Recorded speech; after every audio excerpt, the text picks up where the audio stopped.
تو اس سے پتہ چلتا ہے کہ جمع کا ایک ناجائز اور حرام طریقہ بھی ہے اور ایک جائز طریقہ بھی ہے. تو قرآن بتا رہا ہے کہ جائز طریقے سے تم جمع کر سکتے ہو, ناجائز طریقے سے جمع نہیں کر سکتے. وہ جائز اور ناجائز کیا ہے وہ میں انشاءاللہ بتاتا ہوں.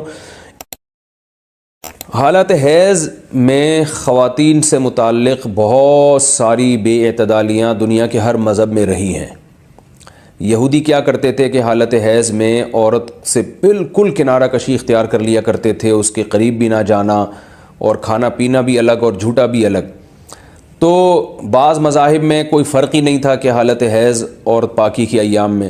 تو جب اسلام دنیا میں آیا تو صحابہ کرام کو یقیناً یہ خیال پیدا ہوا کہ بھئی اب اسلام کے اس بارے میں کیا احکام ہیں کہ جب خواتین مینسز کی حالت میں ہوتی ہیں شادی شدہ, تو کیا ہم ان سے ہم بستری کر سکتے ہیں یا نہیں کر سکتے, کیا اس کے احکامات ہیں. تو اللہ نے صحابہ کے سوال کو اور پھر اپنے جواب کو قرآن مجید کا جز بنا کے نازل کر دیا.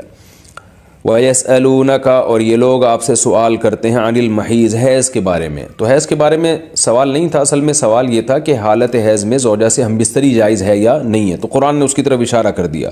قل, اے نبی آپ ان سے کہہ دیجئے, ہوا اذن, اذن اصل میں تکلیف کو بھی کہتے ہیں, گندگی کو بھی کہتے ہیں. تو یہاں گندگی مراد ہے کہ وہ گندگی ہے.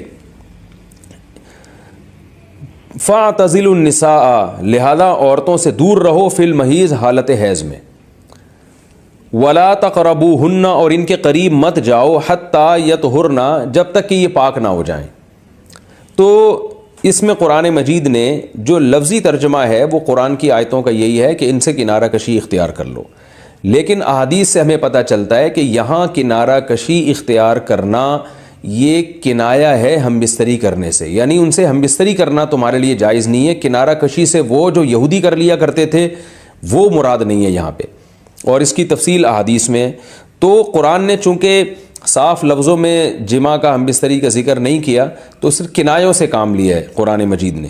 فَاعْتَزِلُوا النِّسَاءَ, ان سے اعتزال کرو, یعنی دور رہو ان سے. دور رہنے کا مطلب صرف دور رہنے سے یہ مراد ہے, صحیح حدیث ہے, نبی صلی اللہ علیہ وسلم نے فرمایا, اصنعوا کل شیء الا النکاح, حالت حیض میں اپنی زوجہ کے پاس تم جا سکتے ہو, سب کچھ کر سکتے ہو سوائے جمع کے. تو انٹرکورس جو اسے کہا جاتا ہے وہ حلال نہیں ہے. تو باقی نبی صلی اللہ علیہ وسلم نے فرمایا کہ ایسے کنارہ کشی کہ بالکل اس کا جھوٹا نہ پیو اور بالکل دور ہو جانا, اس کی اسلام میں اجازت نہیں ہے, اور نہ بستر الگ کرنے کی ضرورت ہے. تو یہ سارے قرآن کے کنائے ہیں. کنایا کا مطلب ہوتا ہے کہ آپ صرف اشاروں میں بات کر رہے ہیں, صراحتاً بات نہیں کر رہے. تو میں اس میں نقطے کی بات بھی بتاؤں گا کنایا کیوں ہے. کہ فَاعْتَزِلُوا النِّسَاءَ فِي الْمَحِيضِ, عورتوں سے حالت حیض میں دور رہو, وَلَا تَقْرَبُوهُنَّ, ان کے قریب مت جاؤ. تو یہ قریب جانا بھی اصل میں جمع اور ہم بستری سے کنایا ہے, یعنی اشارہ ہے ہم بستری مت کرو. تو جمع کا صراحتاً ذکر نہیں کیا جا رہا, تو مراد وہی ہے کنایا, کنائے میں بات کی جا رہی ہے. ایک جگہ قرآن میں آتا ہے لا تقربوا الزنا, زنا کے قریب مت جاؤ. تو ممکن ہے کسی کو اشکال ہو کہ وہاں تو ہم یہ کہتے ہیں کہ زنا کے قریب بھی مت جاؤ, تو وہاں قریب نہ جانے سے ہم حقیقی معنی مراد لیتے ہیں کہ بھئی زنا ایسا کام کرنا جو زنا یعنی زنا تک لے کر جاتا ہے وہ بھی تمہارے لیے حرام ہے. تو وہاں تو یہ ترجمہ کرتے ہیں, تو یہاں بھی وہی ترجمہ ہونا چاہیے, ولا تقربوهن, ان عورتوں کے قریب بھی مت جاؤ. یا مطلب کیا ہے کہ اس گھر میں بھی نہ رہو, اس کمرے میں بھی نہ رہو جہاں تمہاری جو بیوی رہتی ہے جو مینسز کی حالت میں ہے. تو یاد رکھیں وہاں چونکہ زنا کا لفظ اللہ نے صراحتاً ذکر کر دیا, کنایا کی اب ضرورت نہیں ہے, لہذا وہاں لا تقربو کا مطلب لا تقربو ہی ہے, یعنی قریب مت جاؤ. تو زنا کے قریب مت جاؤ یہ کنایا نہیں ہے, اس کا مطلب صاف کہ زنا تو دور کی بات ہے, کوئی ایسا کام بھی نہیں کرنا جو زنا کے قریب لے کے جاتا ہے. لیکن یہاں اللہ نے ہم بستری کے لفظ کا صراحتاً ذکر نہیں کیا, لہذا جہاں ذکر نہیں ہوتا تو وہاں اشارتاً ذکر کیا جاتا ہے, اور اشارتاً جب ذکر کیا ہے تو یہاں لا تقربوہن, یہ قرب سے خاص قسم کا قرب مراد ہے, اس سے مطلق قرب مراد نہیں ہے کہ کسی کے بھی قریب چلے جاتے ہیں. تو یہاں خاص قسم کا قرب مراد ہے, وہ قرب یہی ہے کہ مکمل جمع کرنا حالت حیض میں, اس کی اجازت نہیں دی جا رہی, لیکن اللہ نے اس کو گول مول طریقے سے کنائے کے ذریعے ذکر کیا ہے. حتی یطہرن, یہاں تک کہ وہ پاک ہو جائیں. تو یہ جو میں نے بتایا کہ حالت حیض میں نبی صلی اللہ علیہ وسلم سے صحیح حدیث سے ثابت ہے, اور اس پر پوری امت کا اجماع ہے. اتنی واضح احادیث ہیں بخاری اور مسلم کی اس بارے میں کہ حالت حیض میں آپ بیوی کے قریب جا سکتے ہیں, اور حیا کے خلاف مسئلہ ہے. لیکن اب ایک بات آ گئی تو میں بتا دوں کہ اس کی تفصیل فقہاء نے بیان کی ہے کہ جو ناف سے لے کر گھٹنوں تک جسم پہ کوئی کپڑا ڈال دیا جائے اور پھر باقی زوجین ایک دوسرے سے جو ہے وہ ریلیشن قائم کر سکتے ہیں باقی باڈی کے ذریعے، لیکن یہ کہ جو مکمل جمع ہے وہ حلال نہیں ہے اور وہ سخت گناہ ہے۔ آگے اللہ نے ارشاد فرمایا فَإِذَا تَطَهَّرْنَا، پس جب وہ مکمل پاک ہو جائیں، فَأْتُوهُنَّ، تو پھر تم ان کے پاس آؤ۔ اب یہ بھی دیکھیں ان کے پاس آؤ یہ کنایا ہے جمع سے، یہ نہیں کہ آپ کی زوجہ جو ہے وہ جب حیض سے پاک ہوئی ہے تو آپ اب اس کے پاس جا کے چائے پی سکتے ہیں، وہاں بیٹھ کے کھانا کھا سکتے ہیں، یہ مراد نہیں ہے، یہ سب کنایا اور اشارتاً قرآن بات کر رہا ہے۔